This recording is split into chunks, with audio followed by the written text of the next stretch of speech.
Hello everyone, आज से हम स्टार्ट करेंगे भारतीय संविधान के मोस्ट इम्पोर्टेंट एमसीक्यू जो कि आने वाले सभी एग्जाम के लिए बहुत ही इंपॉर्टेंट होंगे, like UPSC, SSC, railway, police. जिस भी एग्जाम की तैयारी कर रहे हैं आपके लिए भारतीय संविधान के जो एमसीक्यू सेशन में ला रही हूँ। तो आज से हमारे जो भारतीय संविधान के एमसीक्यू है, ठीक है, पार्ट 1 है, आज से हम स्टार्ट करेंगे और पूरे संविधान के मैं एमसीक्यू आपको कवर करवाऊंगी विथ एक्सप्लेनेशन, ठीक है। तो अगर चैनल पर नए हैं तो ज़रूर चैनल को सब्सक्राइब करके वीडियो को शेयर कर देना, जिससे दूसरे स्टूडेंट को भी फ़ायदा हो सके, ठीक है। तो चलिए ज़्यादा टाइम वेस्ट ना करते हुए आज के अमेजिंग से सेशन को स्टार्ट करेंगे। देखिए, मैं 0 से स्टार्ट करूंगी भारतीय संविधान के एमसीक्यू इतिहास से, ठीक है। जब युद्ध हुआ था, लड़ाई हुई थी, उसके बाद जो जो हुआ था सारा कुछ, ठीक है, तो आपके लिए बहुत ही इंपॉर्टेंट होंगे। डन। चलिए फर्स्ट क्वेश्चन आप लोग ध्यान से देखना कि 1757 की प्लासी की लड़ाई किसके बीच हुई थी, ठीक है। जब 1700, ठीक है, 57 में जो प्लासी की लड़ाई है वो किसके बीच हुई थी, तो याद रख लेना अंग्रेज और नवाब सिराजुद्दौला के बीच हुई थी, ठीक है। किसके बीच हुई थी? अंग्रेज और नवाब सिराजुद्दौला। डन। चलिए देखिए, इस युद्ध के बाद अंग्रेजों का बंगाल पर प्रभाव बढ़ा था। यही युद्ध हुआ था ना, इसी के बाद जो अंग्रेज है ना, उनका बंगाल पर प्रभाव क्या हो गया था? बढ़ गया था। ये चीज़ आप लोग याद रख लेना। डन। चलिए देखिए, नेक्स्ट क्वेश्चन है, क्या पूछा है कि 1764 का बक्सर का युद्ध कब? 1764 कौन सा युद्ध? बक्सर का युद्ध। याद रख लेना किसके लिए महत्वपूर्ण था। यहाँ से 3 क्वेश्चन बन सकते हैं। 1764, ठीक है, उसके बाद कौन सा युद्ध? बक्सर का युद्ध, ठीक है। महत्वपूर्ण था, किसके लिए महत्वपूर्ण था? तो ये चीज़ है, तो याद रख लेना वो था महत्वपूर्ण बंगाल पर पूर्ण नियंत्रण। किस पर? बंगाल पर पूर्ण नियंत्रण। देखिए हुआ क्या था कि बक्सर की जीत के बाद, ठीक है, क्या हुआ था? बक्सर की जीत हुई, उसके बाद कंपनी को बंगाल, बिहार, उड़ीसा की क्या है? दीवानी मिल गई थी, ठीक है। दीवानी मिल गई थी मतलब उनका राज होने लगा था, ठीक है ना। ये चीज़ याद रख लेना, कहाँ कहाँ? बिहार, उड़ीसा और, ठीक है, बंगाल में। डन। चलिए किसी भी क्वेश्चन में आपको कोई भी डाउट होता है आप लोग कमेंट करके पूछ लेना। डन। चलिए नेक्स्ट क्वेश्चन है कि ब्रिटिश ईस्ट इंडिया कंपनी ने बंगाल पर शासन कब मजबूत किया था? कौन सी ने? ब्रिटिश ईस्ट इंडिया कंपनी ने बंगाल पर शासन कब मजबूत किया था, स्ट्रॉन्ग किया था? देखिए, इंग्लिश मीडियम वाले जो भी बच्चे हैं, मैं आपके लिए क्लासेस लेके आऊँगी ओनली इंग्लिश में, क्योंकि जब मैं हिंदी इंग्लिश दोनों पढ़ाती हूँ ना तो डिस्टर्बेंस होता है, ठीक है। तो इसलिए अलग अलग से क्लासेस चलेंगी। डन। अगर आप हिंदी में समझ पाओ तो पढ़ लेना, बट फिर जैसे ही मेरे हिंदी की क्लासेस कंप्लीट होंगी उसके बाद इंग्लिश की लेके आऊँगी, ठीक है। चलिए क्या पूछा है कि ब्रिटिश ईस्ट इंडिया कंपनी ने बंगाल पर शासन कब मजबूत किया था? तो याद रख लेना मजबूत किया था 1757 और 1764 के बाद, जब ये दोनों युद्ध हो गए थे। डन। चलिए प्लासी और बक्सर की जीत के बाद, ठीक है। नेक्स्ट क्वेश्चन है, अंग्रेजों ने भारत में अपने शासन को बनाए रखने के लिए क्या किया था? जो अंग्रेज है ना, भारत में अपने शासन को उनने सोचा था कि बना रहे, इसके लिए उन्होंने क्या किया था? केवल युद्ध लड़े थे, या एक्ट पारित किए थे, या फिर व्यापार बंद किया था, या सत्ता छोड़ दी थी? तो देखिए उन्होंने क्या किया था, जब उनका थोड़ा थोड़ा राज हुआ तो उन्होंने क्या है, अपने अधिनियम जारी किए, एक्ट जारी किए, जिससे उनका शासन बना रहे। तो कई उन्होंने अधिनियम बनाए थे। डन। चलिए आगे बढ़ते हैं। ये एक्ट ही आगे चलकर क्या हुए? संविधान के विकास की नींव बने, ये भी याद रख लेना, ये क्वेश्चन आ सकता है। नेक्स्ट क्वेश्चन है कि 1773 का रेगुलेटिंग एक्ट क्यों महत्वपूर्ण है? जो 1773 में रेगुलेटिंग एक्ट हुआ था, ये सन याद रखना, कौन सा एक्ट है ये याद रखना, ठीक है। अब ये भी चीज़ याद रख लेना क्यों महत्वपूर्ण है, हिना से भी 3 क्वेश्चन बन सकते हैं। डन। तो देखिए जो रेगुलेटिंग एक्ट है वो क्यों महत्वपूर्ण है? इसलिए महत्वपूर्ण है कि यह पहला संवैधानिक कदम था। क्या था? पहला संवैधानिक कदम था। इसे भारत में संविधान विकास की शुरुआत माना जाता है। ये क्वेश्चन आ सकता है कि पहला संवैधानिक कदम था, इसी से क्या है, भारत में संविधान विकास की शुरुआत माना जाता है, इसी से, ठीक है। कौन से? रेगुलेटिंग एक्ट से। डन। चलिए नेक्स्ट क्वेश्चन है कि रेगुलेटिंग एक्ट 1773 का मुख्य उद्देश्य क्या था? मेन उद्देश्य क्या था जो रेगुलेटिंग एक्ट था? एजुकेशन सिस्टम में सुधार करना, या फिर कंपनी के कार्यों को नियंत्रित करना, या कर कम करना या फिर व्यापार का हटाना। तो देखिए इसका मेन उद्देश्य क्या था, इसका करेक्ट आंसर हो जाएगा कि कंपनी के कार्यों को नियंत्रित करना। जितने भी कंपनियां हैं उनके कार्यों को, उनके वर्क को क्या है, कंट्रोल में करना, इसका क्या था, मेन पर्पज था। ब्रिटिश सरकार ने कंपनी पर नियंत्रण स्थापित किया। ठीक है ना, ये चीज़ आप लोग याद रख लेंगे। चलिए, अगर चैनल पर नए हैं ज़रूर से चैनल को सब्सक्राइब करके सभी अपने फ्रेंड्स के साथ शेयर कर देना, जिससे फ्री ऑफ कॉस्ट देखो क्लास चल रही है। अगर आपको पीडीएफ चाहिए तो आप लोग कमेंट करना पीडीएफ, ठीक है, और नहीं चाहिए तो आप लोग इनका स्क्रीनशॉट ले सकते हैं या लिख सकते हैं, ठीक है ना, जैसा आपको अच्छा लगे। चलिए नेक्स्ट क्वेश्चन है 1773 के एक्ट से क्या स्थापित हुआ। 1773 के एक्ट से क्या स्थापित हुआ था? पूर्ण स्वतंत्रता या संसदीय नियंत्रण या लोकतंत्र या गणराज्य। तो इसका करेक्ट आंसर हो जाएगा संसदीय नियंत्रण। क्या हो जाएगा? संसदीय नियंत्रण। पहली बार ब्रिटिश संसद ने कंपनी पर नियंत्रण किया था। डन। चलिए नेक्स्ट क्वेश्चन है कि 1773 के एक्ट से कंपनी के किस कार्य को मान्यता मिली थी? ठीक है ना, क्या है कि 1773 के एक्ट से कंपनी के किस कार्य को मान्यता मिली? केवल व्यापार को, केवल सेना को, प्रशासनिक और राजनीतिक कार्य को, शिक्षा कार्य को।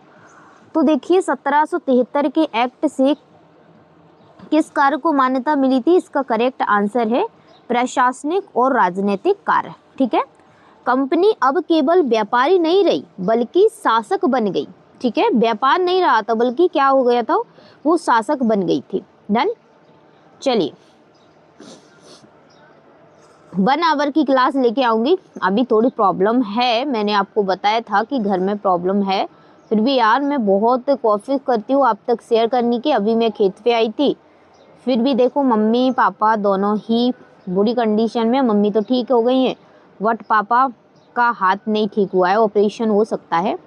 सो डोंट वरी, मैं आपको शेयर करती रहूँगी। संविधान, पहले संविधान को ख़त्म करूँगी, उसके बाद मैं दूसरा, ठीक है, दूसरा क्या है सब्जेक्ट लूँगी। ठीक है, सो डोंट वरी, मैं आपको सारे जीके की क्लासेस प्रोवाइड कर दूँगी। और देखो शादी का माहौल है भाई, थोड़ा शोर मोर आ रहा होगा तो इधर खेत पे हूँ तो कोई उसके लिए सॉरी। ठीक है, सुनने पे ध्यान देना। एमसीक्यू अगर समझ में ना आए तो उस पर कमेंट करना। ठीक है, चलिए 1773 के एक्ट से किस प्रकार के शासन की नींव पड़ी? ठीक है, तो देखिए उस पर पड़ी केंद्रीय प्रशासन की। भारत में सेंट्रलाइज्ड गवर्नेंस की शुरुआत यहीं से हुई। डन। चलिए, शादी का माहौल है, डीजे खूब बज रहा है भाई, तो आवाज़ आए उसके लिए सॉरी। नेक्स्ट क्वेश्चन है रेगुलेटिंग एक्ट 1773 किसके द्वारा पारित किया गया? जो रेगुलेटिंग एक्ट है 1773 किसके द्वारा पारित किया गया था? ईस्ट इंडिया कंपनी, ब्रिटिश संसद, भारतीय राजा, गवर्नर जनरल। तो इसका करेक्ट आंसर हो जाएगा ब्रिटिश संसद। देखिए हुआ क्या था, यह एक्ट ब्रिटिश संसद द्वारा पारित किया गया पहला नियंत्रण था। डन। चलिए, जो पहला नियंत्रण कानून था। Done done done done. चलिए आगे बढ़ते हैं। देखिए नेक्स्ट क्वेश्चन है रेगुलेटिंग एक्ट 1773 का संबंध किससे था? जो रेगुलेटिंग एक्ट था उसका 1773 है, उसका संबंध किससे था? शिक्षा सुधार से, कंपनी शासन के नियंत्रण से, कृषि सुधार से या फिर सेना विस्तार से?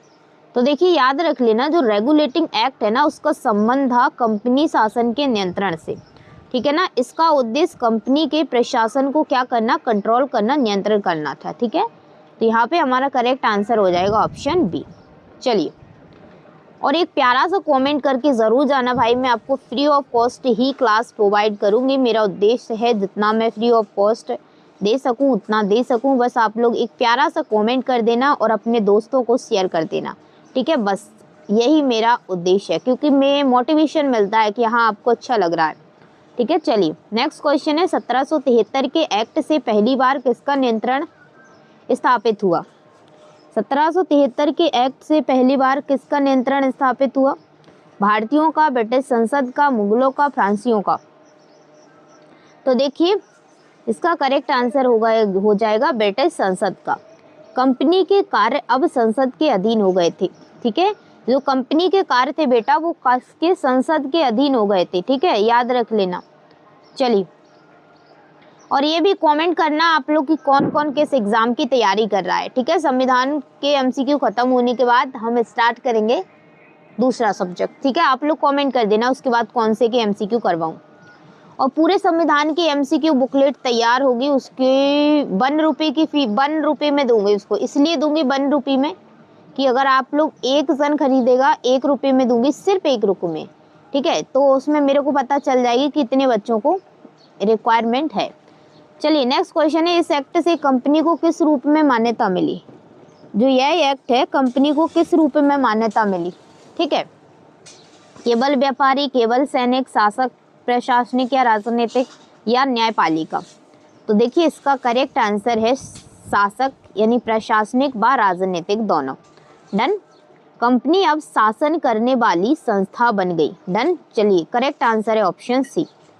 चलिए नेक्स्ट क्वेश्चन है, उससे पहले आप लोग कमेंट कर दो।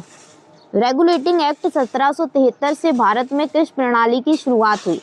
ठीक है, कौन सी प्रणाली की, संघीय प्रणाली, केंद्रीय युक्त प्रशासन या पंचायत प्रणाली या फिर लोकतंत्र।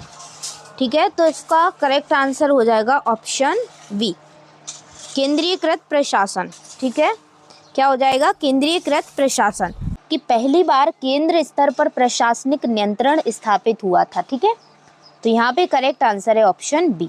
चलिए नेक्स्ट क्वेश्चन है, 1773 के एक्ट को संविधान के विकास में क्यों महत्वपूर्ण माना जाता है। ठीक है, इससे स्वतंत्रता मिली, यह पहला संवैधानिक कदम था, इससे चुनाव शुरू हुए, इससे संविधान बना।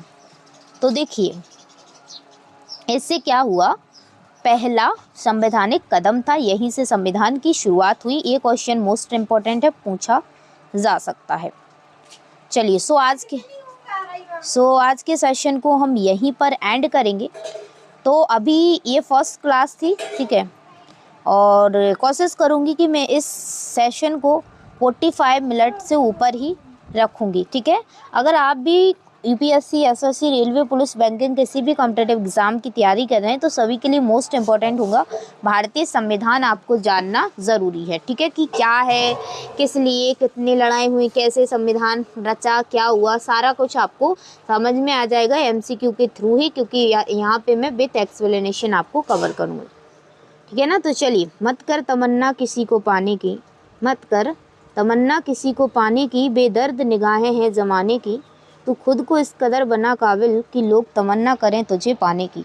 ठीक है बेटा, तो क्या है, किसी के चक्कर में मत भागो। बहुत सारे बच्चे होते हैं भाई, मैं तो मुझे को हंसी आती है भाई, किसी को मनाने में लगे भाई, मनाने में नहीं, अपने करियर पर ध्यान दो। ठीक है, जब आपका करियर बन जाएगा ना बेटा, तो जिसको आप मना रहे हैं ना वो बिना मने आ जाएंगे, और जब आप सड़क पे आ जाओगे ना तो जिसको आप मना रहे हैं वो दूर भाग जाएंगे। इसलिए फर्स्ट प्रायोरिटी रखो खुद को बनाने में। ठीक है, जब आप खुद बन जाओगे ना तो सब मिल जाएंगे, अगर खुद नहीं बन पाए तो कोई नहीं मिलेगा। ठीक है, तो ये बात हमेशा याद रखना।